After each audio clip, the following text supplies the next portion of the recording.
An off-duty Alaska Airlines pilot was charged with 83 counts of attempted murder after he reportedly tried to crash an aircraft mid-flight. What? It was a Alaska Airlines flight, I believe, coming to California, right? Yeah, from Seattle. Grounded in Portland, and he's being charged with 83 counts of attempted murder. Because he tried to disengage the engine. By pulling the fire alarm. Was he in the cockpit? Yeah. In the jump seat. Yeah, so he was off duty. He was just riding because he was like flying back from somewhere. So he wasn't flying the plane. But What did they do to him? They substituted him. They handcuffed him to a seat.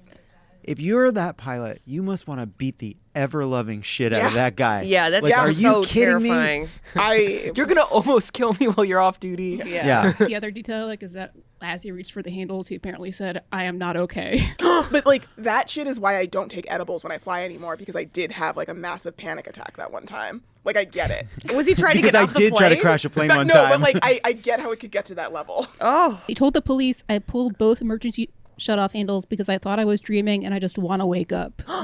You know who else is facing crimes this week? All right, we'll start the show. Love it or leave it. And we're back. I'm here with America's sweethearts, Brian, Hallie, Kendra, and Sarah. Hey, everybody. Hi. Hello. Hi. Well, that's not the... Feeling sweet. Woo! All right. Let's get into it. What a weekday. On August 14th, Fulton County District Attorney Fani Willis indicted former President Donald Trump and 18 of his alleged collaborators in their plot to overthrow the government and keep Trump in power. Willis said she planned to try all of these goobers together in one big RICO case, describing the various and sundry alleged crimes that went into the election plot as part of a single criminal enterprise. But a judge ruled that lawyers Sidney Powell and Kenneth Chesbrough would be tried separately from Trump in a trial that had been set to begin Monday of this week. And then, one by one, the members of this gang began to fall like fashy dominoes as Fani Willis secured plea agreement after plea agreement. First, bail bondsman Scott Hall took a plea for his role in breaching voting machines in the Coffee County election offices on January 7th, 2021, much of which was captured on surveillance video because these people are fucking idiots. Note that date, by the way. The failed insurrection and the certification of the results did not stop Trump's scheme. It only made it more urgent. It's important to have a fallback in case your violent mob doesn't work out. Sure, a violent mob is a great plan A, but it's unpredictable. How fast a runner is Mike Pence? Did everyone take their Lipitor? A lot of unknowns. Trump trying to manufacture voter fraud by having his goofball minions hacking voting machines after January 6th is like when De Niro goes back to kill Waingro in Heat after the heist goes south.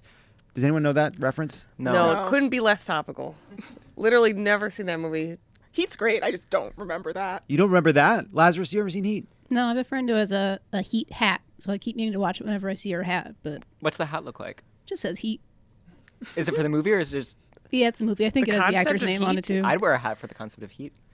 The point is, De Niro should have walked away. He and Amy could be in Fiji. He went back. He goes back. It's getting heat in here. What? Nothing. It's getting Say it heat. again. Say it again. Say it louder. again. Let the world hear. What? What'd you say? I said it's getting heat in here. It was nothing. Anyway, Scott Hall was a soldier, and now it's time for Fani Willis to move up the chain of command. Next up, former Trump attorney and person who says through dead eyes and a tight smile, "This is because I love you," as she brings the pillow down over your face, Sidney Powell pleaded guilty. Is there any medication that you should be taking that you have not taken that may affect your ability to understand these proceedings today? No. How old are you, ma'am? Oh, gosh. 68, despite my astonishingly youthful countenance. Got it. That was the coolest Sidney Powell's ever been. Sidney Powell has never made sense. She's never made sense. She's an actual lawyer, but she was so emphatic they were going to release all this evidence, that they were going to say all these things. She never had it. She knew she didn't have it, and now she's just out. I like that she's like, yep, I'm a criminal. Yep, Yeah. I did it. Yep. How old am I? Oh, God. I wonder if when these people were doing all this, did they think that they were going to be in some sort of grandiose courtroom? Did they realize they were going to be in a windowless, wood-paneled room in Georgia? I don't think they thought through a lot of this. It's I think Trump thinks he's going to the Magneto prison, you know? And honestly, the guy we might need to put him in there. If anyone can get out, it's him. He just wanders out one day somehow. He's going to crab up. Remember that guy that crab walked up the wall? Yeah. Trump's going to crab. We get to he's just like, my God, he never exercised for 40 years, but look at him go. Those Diet Cokes. Following the news that Powell took a plea, Trump took to Truth Social to declare that Powell never was his lawyer after all.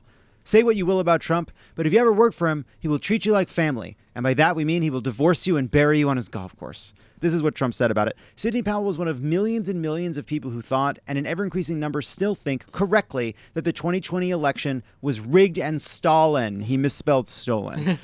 And our country is being absolutely destroyed because of it. Ms. Powell was not my attorney and never was. In fact, she would have been conflicted.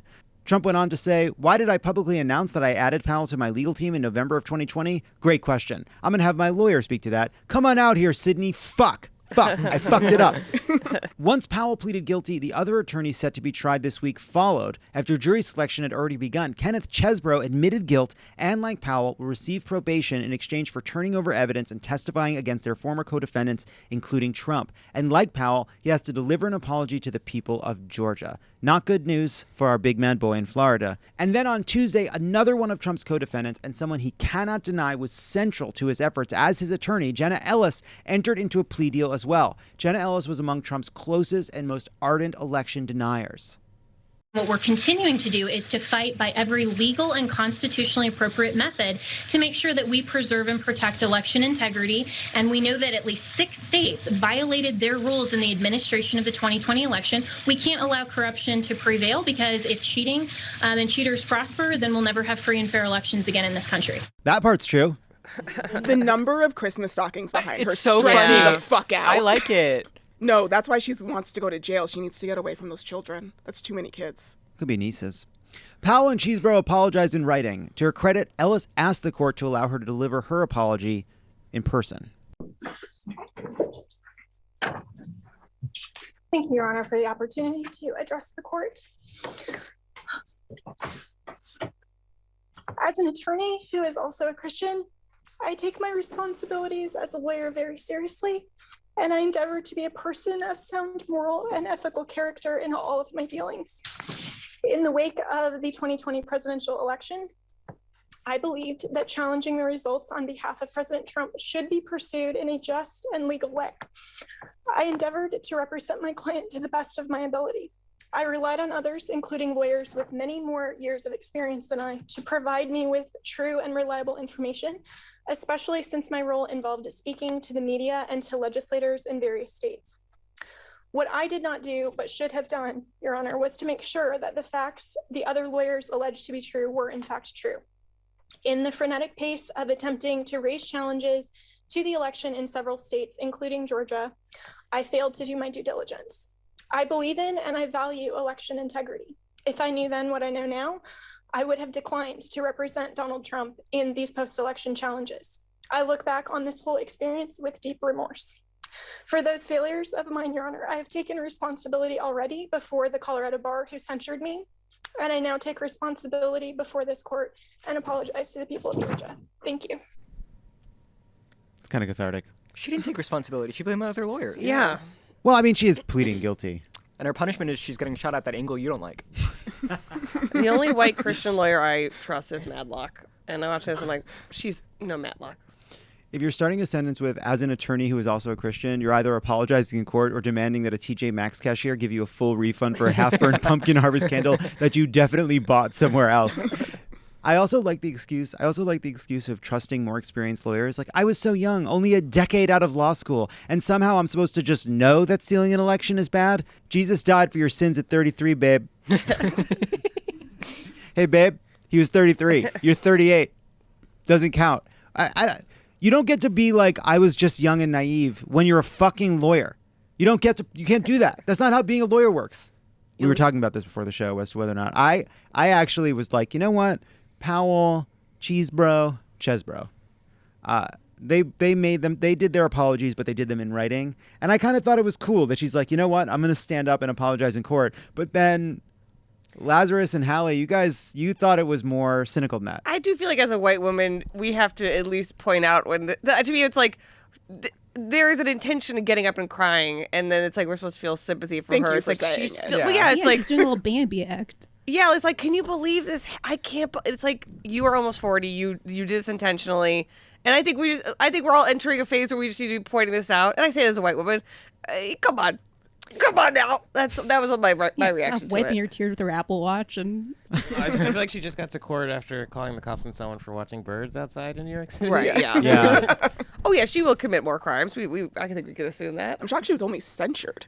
She was only censured in Colorado. Okay. That was a part of a deal. Basically, she admitted that she made false statements so that she could keep her law license in Colorado. But there was some reporting today that now that she's pleaded guilty in Georgia, they're going to use that as new information to try to get her disbarred in Colorado. They should. Well, They should also obviously- disbar. Whether she's disbarred or not, like, who's going to hire her? Oh. Well, they're Right, never mind. maniacs. I'm sorry. Cut that.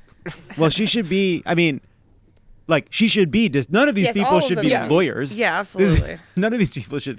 I think her white lady shtick worked on you, because if Chesborough did that, you wouldn't be like, I think that's cool. People with Rudy Giuliani tried. No, I don't. Well, he cries ink. Yeah, tears out of his I mouth. actually thought it before I saw it. So, because I went and watched this morning. I was like, let me go watch the Powell plea moment in court that we saw a part of. I was waiting for the part where she would plead, like where she would do the thing where she says, I take responsibility, and it never happens. It's all through lawyers and through paperwork, and she submits her apology as a letter, or she says she'll submit her apology as a letter, and the same thing goes for Chesborough. And then in the Times was reporting on Ellis, and it said, unlike Powell and Chesborough, she asked to speak to the court. And I thought, oh, you know what? I consider that. I think there's look, maybe they're crocodile tears. Maybe she's doing it as part of a redemption arc.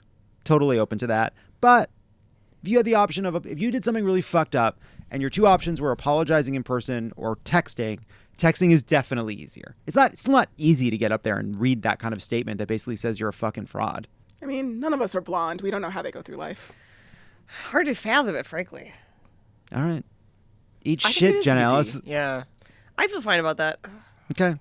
It worked on me. Each it to all of them. Each it to every, not just her, obviously. Each it to any of them. All 18 of them. And Donald Trump. Yeah. Get him out of here. And She went Donald there. Trump. Radical Yeah, statement. she I'll went say there. it. I'll fucking say it. She went there. Also this week, Republicans continued to fail to pick a speaker from among their ranks. Jake Tapper asked GOP Congressman Mike Turner this question about the House Speaker drama. I hope you don't take this personally, but do you guys have any idea how clownish you look? Congressman Turner, I have some horrible news. You got You were committed. Congressman Turner, you got tapped. You got tapped. After Jim Jordan dropped out of the running, 9 Republicans threw their hats in the ring to be Speaker of the House, and then the ring threw the hats back? Never seen that before.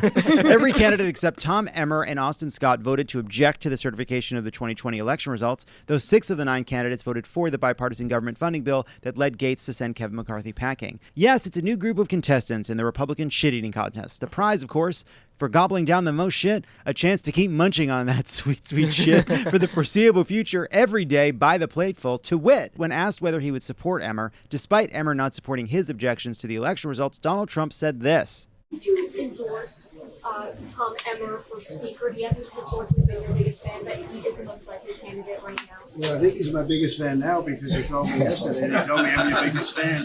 So I don't know about that. Well, we're looking at a lot of people, and I'm sort of trying to stay out of that as much as possible. Would you call that an endorsement?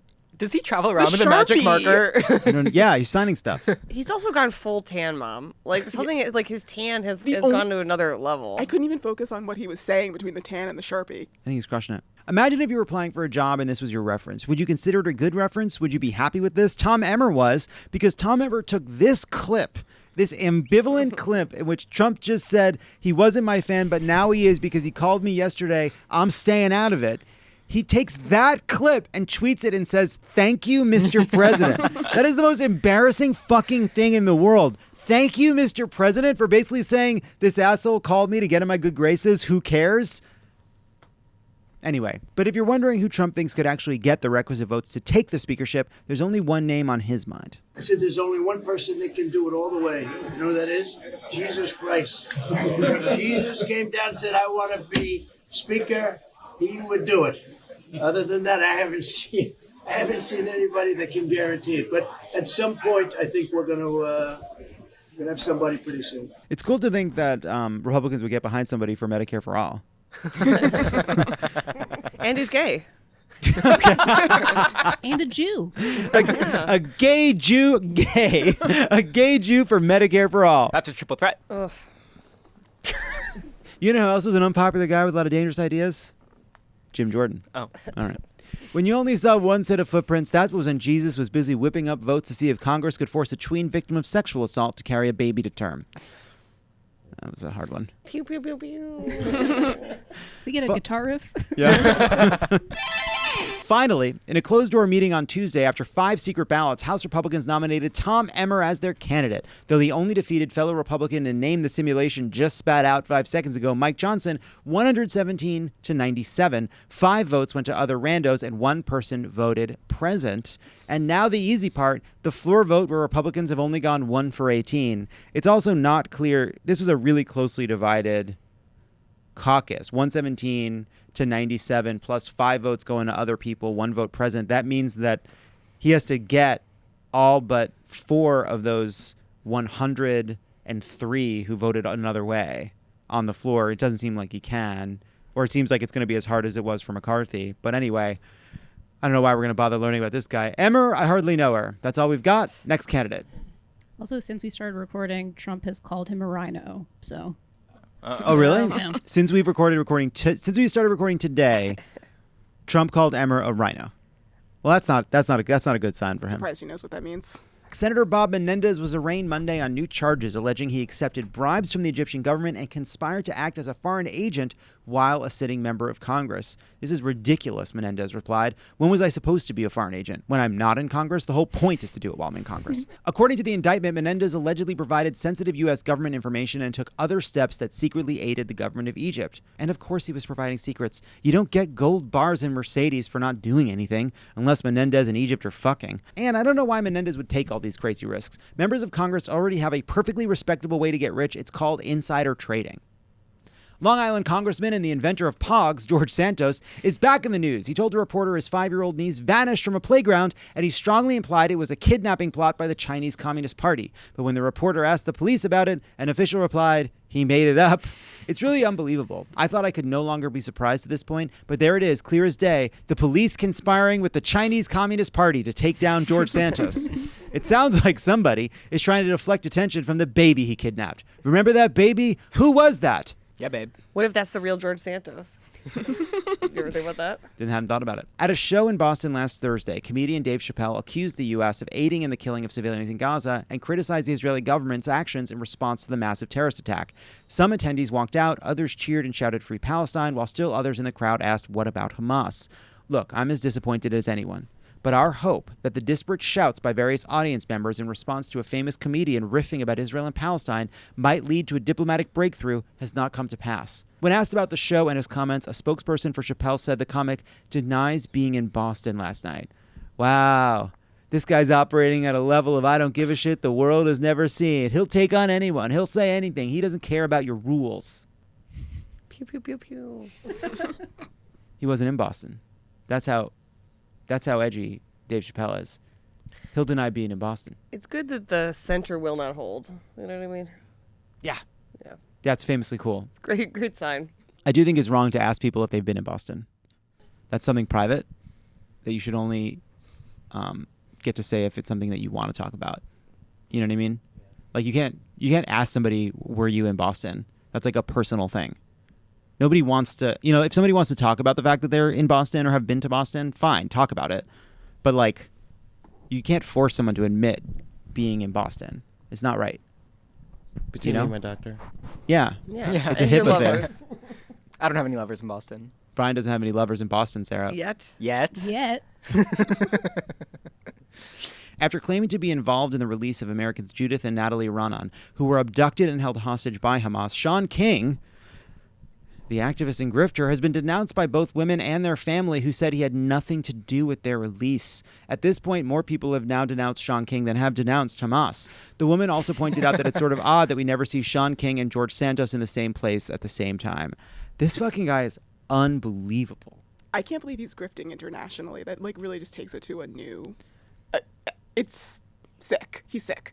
He's going worldwide. Speaking of intractable conflicts, the actor strike has passed its 100th day, and late last week, a group of A-listers, including George Clooney, Ben Affleck, and Scarlett Johansson, met with the head of the union, Fran Drescher, and other SAG representatives to pitch their own proposal for how to bring the strike to an end. How many stars just agreed to this plan, though, because Clooney called them directly? If George Clooney called me, I know I would do, like, literally anything.